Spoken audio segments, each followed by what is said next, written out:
کچھ ایسے موقع ہیں کہ ایسی گھڑیوں میں دعا رد نہیں ہوتی. شب جمعہ میں دعا رد نہیں، جمعہ کی شب میں دعا رد نہیں ہو، جمعہ کے دن بھی دعا رد نہیں ہو. اور جمعہ کے دن 2 ٹائم ایسے ہیں جو دعا کے لیے بڑے اکثیر ہیں، بہت مؤثر ہے.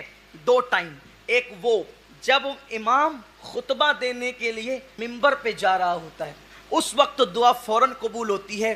اور دوسرا جو جمعہ کی آخری گھڑی آتی ہے، جمعہ کی جو لاسٹ گھڑی آتی ہے، اختتامی گھڑی، یعنی غروب آفتاب کے وقت، مغرب سے کچھ پہلے غروب آفتاب کے وقت، وہ دعا کے لیے بہت مؤثر وقت ہے، بہت قبول ہوتی ہے. پھر اذان کے بعد سے لے کے 5 وقت، اذان کے بعد سے لے کر جماعت کھڑی ہونے تک، شیخ ابو طالب مکی قوت القلوب میں لکھتے ہیں اذان اور جماعت کے درمیان دعا کی قبولیت ایسے ہے جیسے شب قدر میں دعا قبول ہوتی. پھر اس کے بعد نماز کے بعد جو فرض نماز کے بعد جو دعا کی جاتی ہے وہ بھی رد نہیں ہوتی، وہ بھی قبول ہوتی ہے. دونوں خطبے کے درمیان جو دعا کی جاتی ہے وہ بھی رد نہیں ہوتی، وہ قبول ہوتی ہے. اسی طرح بقرعید کی شب یعنی عید الاضحیٰ کی شب میں دعائیں قبول ہوتی ہیں، وہ پوری رات دعا قبول ہوتی ہے. رجب کی پہلی شب میں پوری رات دعا قبول ہوتی ہے. شب عید فطر میں پوری رات دعا قبول ہوتی ہے. شب قدر میں جو 27ویں شب عام طور پہ ہوتی ہے پوری رات دعا قبول ہوتی ہے. رمضان المبارک میں چاند دکھنے سے لے کے جو ہے وہ چاند شوال کا نظر آنے تک، یا جو ہے وہ اختتامی روزے کا، آخری روزے کا سورج غروب ہونے تک، ہر سیکنڈ، ہر پل، ہر ساعت دعا قبول. وہاں اس پورے مہینے میں کبھی دعا رد نہیں ہوتی. پورا مہینہ گویا کہ سیزن ہے مانگنے کا. کتنا مانگنا ہے مانگو، مانگتے مانگتے تھکو گے، دیتے دیتے کبھی نہیں تھکتا. کیا شان ہے میرے مولا کی. تو شب عید الفطر، رمضان شریف کا پورا مہینہ. پھر اسی طرح سے شب برات. پھر اسی طرح سے جب کسی کا انتقال ہو، جب کسی کی روح نکلتی ہو تو وہاں بھی رحمت کے فرشتے ہوتے ہیں. تو وہاں زبان سے کوئی ایسا کلمہ مت نکالو، اس لیے کہ وہاں جو بھی باتیں ہوتی ہیں فرشتے اس پہ آمین کہتے ہیں. تو روح نکلتے وقت کا معاملہ بھی بڑا جو ہے وہ قبولیت دعا کا ہوتا ہے جب کسی کے. اور خاص طور پہ روح نکلنے کے بعد جب کسی مومن کی آنکھیں بند ہوتی ہے اس وقت بھی دعا قبول ہوتی ہے. یہ بھی دعا کی قبولیت کا وقت ہے. اسی طرح بارش برستی ہے تو بھی دعا قبول ہوتی ہے، دعا مستجاب ہوتی ہے. دیکھو دعا تو ہر وقت قبول ہوتی ہے، یہاں جو قبول ہونے سے مراد ہے وہ یہ ہے کہ دعا کا اثر جلدی ظاہر ہوتا ہے. اسی طرح جب مرغ بانگ دیتا ہے، اذان دیتا ہے، اس وقت بھی دعا قبول ہوتی ہے، اس لیے کہ مرغ اذان اس وقت دیتا ہے جب وہ رحمت کے فرشتوں کو دیکھتا ہے، جب وہ رحمت کے فرشتوں کو دیکھتا ہے. حیرت کی بات یہ ہے کہ لوگ رسول اللہ کے متعلق کہتے ہیں کہ ان کو دیوار کے پیچھے کی خبر نہیں. ارے یار، جس مرغے کو تو 200-500 روپے میں خرید کر کے کھاتا ہے وہ رحمت کے فرشتوں کو دیکھ لیتا ہے. جسے مولوی دیکھ نہیں پاتا اسے وہ مرغا دیکھ لیتا ہے. آپ غور کریں، یہ بیچارہ زندگی بھر یہی تقریر کرتا رہتا ہے کہ انہیں تو دیوار کے پیچھے خبر نہیں، دیوار کے پیچھے خبر. او تیری 2 ٹانگ کا مرغا دیکھ رہا ہے، رات دن وہ دیکھ رہا ہے اور اذان پڑھ رہا ہے، اور اس وقت دعائیں قبول ہو رہی ہے. حیرت کی بات ہے کہ لوگ یہ حدیث نہیں پڑھتے. یہ حدیثیں لوگوں کی نظر میں آپ سوچتے ہیں کہ یار ان کی بات کیوں آ گئی. ان کی بات اس لیے آ گئی کہ آپ کا عقیدہ محفوظ ہونا ہے، ورنہ پھر ان باتوں کا فائدہ کیا ہے. ہمارا مقصد ہے اللہ کے رسول صلی اللہ علیہ وسلم کی سچی وفا کے ساتھ جیو، اسی کا نام ایمان ہے. تو یاد رکھیے، جب مرغا اذان دے، بارش ہو تب دعا کرو، مرغ اذان دے، بھانگ دے، تب بھی دعا کی قبولیت کا وقت ہے، اس وقت بھی دعا قبول ہوتی. پھر اس کے بعد آپ کے دل میں بڑی رقت آتی ہے. کبھی دیکھنا ایسا اتفاق ہوتا ہے، دل زیادہ عبادت کو چاہتا ہے، دل کبھی رونے کو کرتا ہے، آنکھ میں آنسو آنے لگتے ہیں، یعنی دل نرم ہو جاتا ہے. تو حدیث پاک میں آتا ہے جس وقت دل نرم پڑ جائے اس وقت دعا کرنے کو غنیمت. تو سنیوں کے یہاں جتنا ذکر اہل بیت اتنا میں نے پہلا مصرع پکڑا، دوسرا بھی پڑھ لوں پھر بات آگے بڑھاؤں. عثمان غنی تھے بڑے خوبصورت، بہت خوبصورت تھے. اور ایک بات بتاؤں، ایک بات اور بتا دوں، عثمان غنی کو گالی دینے والوں ایک بات اور بتاؤں. عثمان غنی ایک رشتے سے حضور علیہ الصلوۃ و تسلیم کے ماموں لگتے ہیں. ہاں، یہ رسول اللہ کی امی جان کے چچا کے بیٹوں میں آتے ہیں. ہاں، یہ بڑا رشتہ ہے، بڑا رشتہ ہے. کبھی میں اس کی تشریح کروں گا. ہاں، عثمان غنی کوئی معمولی آدمی نہیں ہے. آپ کیا سمجھتے ہیں عثمان غنی کو؟ بہت خوبصورت تھے. ایک دن رسول اللہ نے ان کو کچھ سامان دیا، سامان بولے یہ عثمان کے گھر دے کے آؤ. اس وقت حضرت رقیہ اور عثمان بیٹھے ہوئے تھے. حضرت انا چھوٹے سے بچے تھے اور ابھی پردے کا حکم نہیں آیا تھا، ورنہ ابھی میں نے پردے پہ بات کی نا، ابھی وہ چھوٹے تھے، 8-10 سال کی ان کی عمر تھی، پردے کا حکم بھی نہیں آیا تھا. یعنی رسول اللہ کی احتیاط دیکھے، پردے کے حکم سے پہلے بھی کوئی چیز اگر کسی کے ہاتھوں گھر میں بھیجنی ہو تو نابالغ بچوں کے ہاتھوں سے بھیجا کرتے تھے، یہ حضور کی احتیاط۔ اور آج کل بیٹیوں کو بھیج رہے ہیں اکیلے پکنک پہ جاؤ، بالغ بیٹیوں کو، بالغ بیٹیاں پکنک پہ جا رہی۔ میرے بھائی اللہ سے ڈرو، خدا کے لیے معاشرہ برباد مت کرو، اپنے ہاتھوں سے اپنے پیروں پہ کڑاڑی مت مارو، کسی پہ اعتماد کرنے کی ضرورت نہیں ہے۔ میں بیٹی کے معاملے میں اگر اپنے آپ پہ بھی اعتماد کر رہا ہوں تو زہر قاتل ہے۔ اس کی وجہ کیا ہے سنو، اس کی وجہ یہ ہے کہ ہم کس پہ اعتماد کریں جب یوسف علیہ السلام جیسی ہستی کہتی ہے کہ مجھے اپنے نفس پہ اعتماد نہیں ہے، معصوم اپنے نفس پہ اعتماد نہیں کرتا، مجرم اپنے نفس پہ اعتماد کب سے کرنے لگے؟ اس لیے اللہ کے بندو، اللہ سے ڈرو، اپنی بیٹیوں کی عزت کی حفاظت کرو۔ تو بہرحال سیدنا عثمان غنی ذو النورین رضی اللہ تبارک و تعالی عنہ کو کے پاس اللہ کے رسول نے حضرت انس کو سامان دے کر لے کر کے بھیجا۔ بہت دیر سے انس آئے تو سرکار نے فرمایا انس تو کہاں رہ گیا تھا؟ کہ یا رسول اللہ جب میں سامان دینے گیا تو حضرت رقیہ اور عثمان غنی دونوں ایک ساتھ بیٹھ کر باتیں کر رہے تھے تو میں دونوں کو دیکھنے لگا، اسی میں دیر ہو گئی۔ تو آقا نے مسکرا کے کیا کہا پتہ ہے؟ زمین کے اوپر بیوی اور میاں اگر سب سے زیادہ کوئی دونوں خوبصورت ایک ساتھ ملے ہیں تو وہ رقیہ اور عثمان غنی ہیں، اس سے خوبصورت جوڑا کوئی نہیں ہے۔ اس عثمان غنی کے بارے میں کہتے ہیں انہوں نے تو حق تلف کر لیا تھا۔ یہ بلا امام اعظم کے دور میں بھی چلی۔ امام اعظم کے دور کے رافضیوں نے عثمان غنی کے بارے میں ہوا اڑائی، وہ تو یہودی تھے، وہ تو یہودی تھے، وہ تو یہودی تھے۔ تو جو فتنہ پھیلا رہا تھا نا، بڑا رافضی تو جو تھا کوفہ میں، وہ فتنہ پھیلا رہا تھا۔ مولا حضرت امام اعظم کو کسی نے کہا کہ وہی فتنہ پھیلا رہا ہے۔ عثمان غنی کو لوگوں نے امام اعظم کے دور میں یہودی کا ان کے ایمان کو مشکوک کیا۔ امام اعظم نے سے بتایا کہ یہ فتین ہے، وہ فلاں کا گھر ہے، وہی یہ رافضی فتنہ کر رہا ہے۔ امام اعظم نے کہا کل سے نہیں بولے گا۔ اچھا آپ کیا کریں گے؟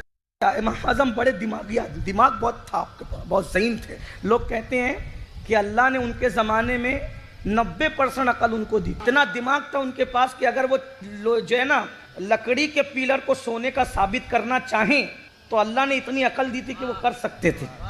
کیا نہیں انہوں نے، لیکن کر سکتے تھے۔ جا کے امام اعظم اس رافضی کے گھر بیٹھ گئے، امام اعظم بیٹھ گئے رافضی کے گھر، اور رافضی دیکھا تو بہت اچھل کود کرنے لگا، کیونکہ بد مذہبوں کے گھر اچھے لوگ آتے تو وہ سمجھتے ہیں کہ اب دو کام میں سے کوئی ایک تو ہوگا، اس لیے بد مذہبوں کے ساتھ جایا نہ کرو، دو میں سے کوئی ایک کام ہوتا ہے۔ کیا ہوتا ہے پتہ ہے؟ یا تو لوگ سمجھتے ہیں کہ بد مذہب سدھر گیا تو اس کا کام ہو گیا کہ لوگ اس کو سدھرا ہوا سمجھیں گے تو پھر لوگوں کو دھوکہ دے گا نا وہ، یا پھر یہ ہوگا کہ ہمارا امام بگڑ گیا تو اس میں بھی نقصان ہوگا۔ اب ہمارا امام چلا گیا، اماموں کا امام جا کے بیٹھ، لوگوں کو اس زمانے میں اعتماد بہت تھا کیونکہ لوگ فتین نہیں تھے اس دور میں۔ ہاں آج کل تو ایسا ہے کہ امام صاحب بیچارے اگر تیزی کے ساتھ چل بھی جائے نا، بولتے امام صاحب تو دوڑ رہے تھے، یہ امامت کے قابل نہیں۔ میرے ایک عزیز نے مجھ سے فتویٰ پوچھا، مسئلہ پوچھا کہ میری مسجد کا امام جھوٹ بولتا ہے، اس کے پیچھے نماز پڑھوں کہ نہیں؟ لیکن مسئلہ پوچھا تھا کسی ڈیڑھ شانے نے تو جواب بھی تھوڑا اس کو ہوشیاری دینا تھا۔ بولے میری مسجد کا امام جھوٹ بولتا ہے، نماز پڑھوں کہ نہیں؟ میں کہا اگر میں نہیں بول دوں گا نا، پورے محلے میں جا کے میرے نام سے چلائے گا کہ سید نے منع کیا، اور محلے والے، میرے ماننے والے، محبت کرنے والے تو بیچارے امام پہ قیامت آئے گی۔ میں نے کہا اگر امام تجھ سے کم جھوٹ بولتا ہے تو پڑھ لے، اور اگر تجھ سے زیادہ جھوٹ بولتا ہے تو پھر بتانا، پھر آگے کا جواب بعد میں دوں گا۔ تو چلا گیا۔ تو یہ لوگوں کا حال ہوتا ہے، خود کی حیثیت کچھ اور ہوتی ہے، باتیں بڑی بڑی کرتے ہیں۔ تو امام اعظم ابو حنیفہ وہاں پہنچے، پہنچنے کے بعد آپ جب اس نے دیکھا تو وہ آیا، سرکار آپ آئے؟ بولے ہم تو آئے بڑا کام لے کے۔ کہا کیا؟ بولے تمہاری بیٹی پہ رشتہ لے کر آئے۔ امام اعظم رشتہ لے کر آئے۔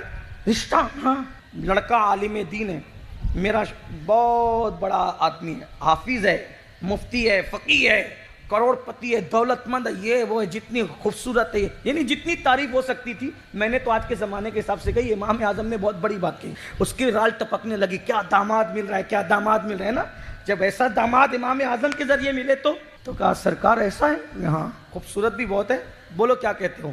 تو اس نے کہا آپ رشتہ لائیں اور اتنی خوبیاں ہوں، منع کون کرے بھائی، بن دیکھے بسم اللہ۔ ہاں، بولے ایک اس میں عیب ہے، وہ بھی بتا دوں تاکہ تم پھنس نہ جاؤ۔ بولے عیب کیا ہے؟ عیب یہ ہے کہ وہ یہودی ہے۔ وہ کیا ہے؟ حافظ قرآن ہے مگر یہودی ہے۔ عالم دین ہے مگر یہودی ہے، خوبصورت ہے مگر یہودی ہے، مالدار ہے مگر یہودی ہے، سخی ہے مگر یہودی ہے، دولت مند ہے مگر یہودی ہے، با حیا ہے مگر یہودی ہے۔ اس نے کہا بہت عقیدت رکھتا تھا آپ سے، راضی ہو کر بھی آپ سے عقیدت، آج سارا شیش میں چکنا چور، آپ کی عقل ٹھکانے پر ہے۔ مجھ جیسا مسلمان ہزار خوبیاں اس میں ہو، کسی یہودی کو بیٹی دے سکتا ہے؟ اور آپ کو رشتہ لانے سے پہلے شرم آنی چاہیے تھی کہ آپ یہودی کا رشتہ میرے گھر مسلمان کے گھر لا رہے ہو۔ امام اعظم نے مسکرا کے کہا کیا ہوا، اس میں کون سی بڑی بات ہے؟ جب نبی نے یہودی کو اپنی دو بیٹیاں دے دی، نبی نے جب یہودی کو اپنی دو بیٹیاں دے دی تو ایک دینے میں تجھے کیا حرج ہے؟ قدم پکڑ کے کہتا ہے سمجھ میں آ گیا۔ ارے جب ادنا یہودی کو ایک بیٹی نہیں دیتا، اگر آپ ان کو کافر کہو گے تو بھی میں کہوں گا جب تو کافر کو اپنا سسر نہیں بناتا تو سید المرسلین نے کسی کافر کو اپنا سسر کہا۔ بات دور نکل گئی، بہرحال بات دور چلتی گئی، سرکار غوث پاک اپنی ماں کے پاس گئے، یہی بات چل رہی تھی، بھول تو نہیں گئے نا؟ ہاں، ماں سے پوچھا ماں ایک سوال آتا ہے، عشق کروں کہ محبوب بنوں؟ ماں نے کہا بیٹا میری گلی کے نکڑ پر ایک بابا بیٹھتا ہے، بابا جسے لوگ پاگل، وہ پاگل نہیں ہے بیٹا، وہ کتب ہے ہمارے جیلان، یہ راز کسی کو بتانا مت، یہ تجھے کو بتا رہی ہوں۔ غوث پاک کی امی آنگن انگال کر باہر نہیں گئی ہے، لیکن مرتبہ یہ ہے کہ گلی کے نکڑ پہ قطب بیٹھتا ہے۔ میں سوچنے لگا کہ سب کی گلی کے نکڑ پہ کیوں نہیں بیٹھا، جیلان میں غوث اعظم کی گلی کے کونے پر ہی کیوں بیٹھا؟ تو گویا کہ بتا رہے ہیں جب عبد القادر بچہ ہونا تو بچپنے میں بھی یہ شان ہے کہ جیلان کا قطب ان کی گلی کے کونے پہ بیٹھا۔ بہرحال ماں نے کہا بیٹا اس سے جا کر کے پوچھنا، وہ تیرے سوال کا جواب دے گا، یہ سوال بڑا ہے اور یہ کوئی عام انسان نہیں پوچھ رہا ہے، یہ غیبی آواز ہے، وہاں جا کے پوچھ۔ وہ گئے، بابا پاگل سے مجذوب تھے، وہ لوگ پاگل سمجھتے، ہر پاگل مجذوب نہیں ہوتا، لیکن ہر مجذوب پاگل نظر آتا ہے، دھوکہ مت کھانا، کیونکہ کچھ لوگ ہوتے کچھ ہیں، نظر کچھ آتے ہیں۔ ٹرین میں بیٹھو نا تو درخت تو گھومتے نظر آتے ہیں، بس میں بیٹھو تو درخت تو کبھی نہیں گھومتے، اتنا یاد رکھنا۔ اس لیے اللہ والوں کے پیچھے مت پڑنا، ان کے پیچھے مت پڑنا، برباد ہو جاؤ گے۔ اللہ والوں کے پیچھے پڑنے والے برباد ہوتے ہیں۔ دیکھ رہے ہیں یوٹیوب کے نابالغ محققین کا انجام کتنا پھدک رہے تھے، کہاں پہنچایا قدرت نے، کہ پھرتے ہیں میر در در کوئی پوچھتا نہیں۔ یہ حال ہے ولیوں کے دشمنوں کا، ولیوں کے غدار کا۔ غوث پاک گئے، 4 سال کی عمر تھی، کا بابا ایک سوال آتا ہے، کیا جواب دوں؟ بابے نے کہا بیٹے کل آنا، میں تمہارے سوال کا جواب بن جاؤں گا۔ توجہ نہیں کی غوث پاک نے، کیا کہا؟ میں تمہارے سوال کا جواب، کل کا انتظار تھا، کل گئے تو وہ بابا تھا ہی نہیں، بابا نہیں تھا۔ اماں نے تو کہا تھا کہ وہ کتب ہے، یہ کتب لوگ بھی جھوٹا وعدہ کرتے ہیں کیا؟ ایسا تو نہیں ہو سکتا کوئی کتب جھوٹا وعدہ کرے، ولی نہیں کرتا تو کتب کیا کرے گا؟ ارے مومن نہیں کرتا تو کتب اور ولی کیا کرے گا؟ ایسے میں بات ہو رہی تھی، جیلان پورا جیلان دیوانہ تھا سادات کا۔ کہا شہزادے کس کو ڈھونڈ رہے ہو؟ شہزادے کس کو ڈھونڈ رہے ہو؟ کہا ایک بابا بیٹھتا تھا اسی کو ڈھونڈ رہے۔ ارے وہ مر گیا رات کو، اس کا مذہب اور مسلک پتہ نہیں چلا تو لوگوں نے اس کے پیر میں رسی باندھی اور کھینچتے ہوئے لے جا کر کے اس کو کچرے کی کنڈی پہ پھینک دیا۔ شہزادے تم کو کیا غرض اس پاگل سے جس کا مذہب و مسلک ہی نہیں پتا؟ کہا مجھے کام ہے، بتا دو میں ذرا جاؤں تو صحیح۔ جب گئے وہاں تو چیل، کوے، کتے، گیدھ جسم کو نوچ نوچ کے کھا رہے تھے۔ لرز گئے غوث پاک۔ آپ نے کہا بابا آپ نے تو وعدہ کیا تھا کہ میں آپ کے سوال کا جواب دوں گا اور آپ انتقال کر گئے، اب میرا جواب کون دے گا؟ تو لاش سے آواز آئی شہزادے میں نے یہ نہیں کہا تھا کہ میں تمہارے سوال کا جواب دوں گا۔ آپ نے توجہ نہیں فرمائی شہزادے، میں نے یہ کہا تھا کہ میں تمہارے سوال کا جواب، شہزادے تمہارے سوال کا جواب بن گیا ہوں، یہ جواب ہے تمہارے سوال کا۔ کہا مطلب کیا؟ کہا میں عاشق بنا تھا، عاشق، گھر کے نیچے چھت میں بھی نہیں رہ سکا، کھلے آسمان کے نیچے پوری زندگی گزری، ایک کپڑے میں زندگی گزاری پیون والے، اور مرنے کے بعد دیکھ رہے ہو کہ کفن بھی نصیب نہیں ہوا۔ چیل، کوے، کتا، بلی جسم کو نوچ نوچ کے کھا رہے ہیں۔ عاشق بننے کا انجام یہ ہے، اگر اس مصیبت کا مقابلہ کرنے کی ہمت رکھتے ہو تو عاشق بننا، ورنہ محبوب بننے میں بھلائی ہے۔ عشق کی راہ فجر میں سوتے پڑے رہنے سے نہیں ملتی، عشق کی راہ تاش کے پتے کھیلنے سے نہیں ملتی، عشق کی راہ جوا کھیلنے سے نہیں ملتی، عشق کی راہ سود کے لقمے حلق میں ڈالنے سے نہیں ملتی، عشق کی راہ مسجدوں کو ویران کرنے سے نہیں ملتی، عشق کی راہ داڑیاں منڈانے سے نہیں ملتی، عشق کی راہ گناہ کرنے سے نہیں ملتی، گانے سننے سے نہیں ملتی۔ محبوب کے عشق میں کتوں کو جسم نچوانا پڑتا ہے، بلیاں اس کو نوچ نوچ کے کھاتی ہے، گید نوچ نوچ کے کھاتے ہیں، کفن بھی نصیب نہیں ہوتا، تب عاشق بنتا انسان۔ اللہ اکبر۔ تو کہا اگر اس منزل سے گزرنا ہے تو عاشق بن جا، اور اگر ایسی ہمت نہیں ہے تو پھر محبوب بننے میں بھلائی ہے۔ پھر وہ غوث اعظم تھے، حسنی حسینی خون تھا، تب آپ نے اسی وقت کہا پھر تو میں عاشق بنوں گا۔ پھر عاشق بنے۔ آپ کو یہ پتا ہے کہ غوث پاک روزانہ نئے کپڑے پہنتے تھے، یہ پتا ہے۔ غوث پاک روزانہ نئے جوتے پہنتے تھے جو بادشاہوں کو بھی نہیں ملتے تھے۔ میری قوم نے ہمیشہ آسان داستان یاد رکھی، لٹنے کی داستان نہیں یاد رکھی، ہمیشہ لٹانے کی داستان یاد رکھی۔ آپ کیا سمجھتے ہیں یہ کپڑے روزانہ نئے ہمیشہ نہیں تھے، یہ آخری عمر کا معمول تھا۔ جوانی کیسے گزری؟ غوث اعظم نے زندگی کے 35 سال بغداد کے جنگلوں میں ایک لنگی پر زندگی گزاری۔ 35 سال تک کے جسم میں پیر کی جوتیاں نہیں تھی، چپل نہیں تھے، اوپر کا کرتا نہیں تھا۔ غوث پاک بغیر کرتے کے 35 سال تک جنگلوں میں عبادت کرتے رہے۔ بھوک کی وجہ سے کھانا نہیں ملتا، بے ہوش ہو کے زمین پہ گر جاتے، بے ہوش ہو کے زمین پہ گر جاتے۔ لکڑہارے اور چرواہے آپ کو مردہ سمجھ کر لے جاتے اور لاوارث میتوں کی جگہ رکھ دیتے، اور جب آپ کو نہلانے کے لیے گرم پانی ڈالا جاتا تو غوث پاک آنکھیں کھول کے چلاتے اور کہتے کیا کر رہے ہو؟ تو لوگ کہتے اے لاوارث میت تو زندہ کیسے ہو گئی؟ مستانہ نعرہ مارتے پھر چلے جاتے۔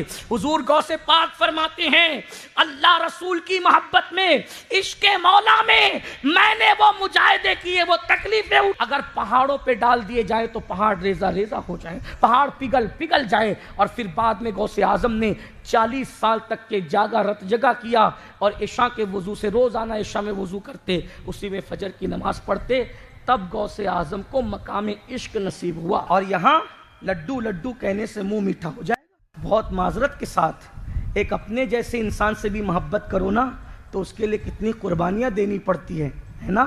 جب اپنے جیسے انسان سے پیار ہو جاتا ہے تو راتوں کو نیند نہیں آتی، آتی ہے نہیں آتی؟ جاؤ ان لڑکوں سے پوچھو جو یہ غلطی کر بیٹھے، جاؤ ان لوگوں سے پوچھو جنہیں کسی سے محبت ہو گئی، یہ کوئی فحش بات نہیں کر رہا ہوں، انہیں نیند نہیں آتی، قربانیاں دیتے ہیں۔ ایک بات بتاؤں، عشق کے راستے میں ماں سمجھاتی ہے تو بھی سمجھ میں نہیں آتا، باپ سمجھاتا ہے تو بھی سمجھ میں نہیں آتا، پورے محلے میں بدنام ہو جاتے ہیں مگر عشق کو چھوڑتے نہیں۔ یار اپنے جیسوں کا عشق انسان کو بدنامی سے اونچا لے جاتا ہے تو محبوب خدا کا عشق کتنا بلند ہوگا۔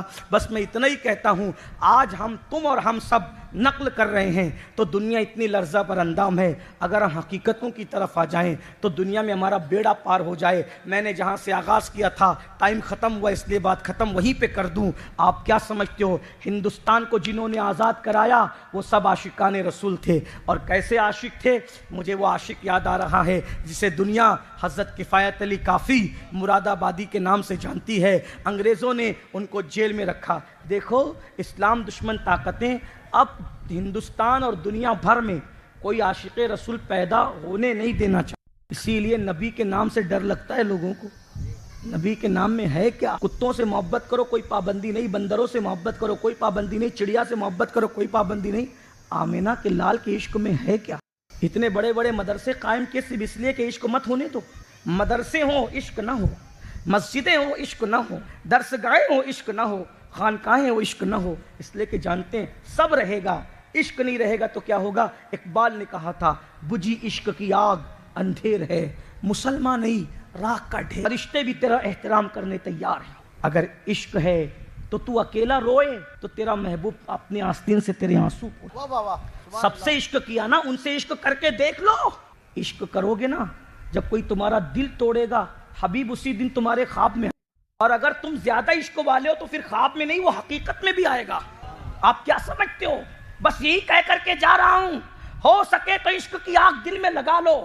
اور جو عاشق ہوتا ہے اس کی 3 نشانی ہوتی ہے، جس سے محبت اس کا ذکر کثرت سے کرتا ہے، جس سے محبت اس کی نقل کرتا ہے، جس سے محبت اس کی ناپسندیدہ چیزوں کو چھوڑ دیتا ہے۔ میں تو بس اتنا ہی کہتا ہوں مسلمانوں سے، ہم امتی ہو کر اپنی زندگی نہیں بدل سکتے؟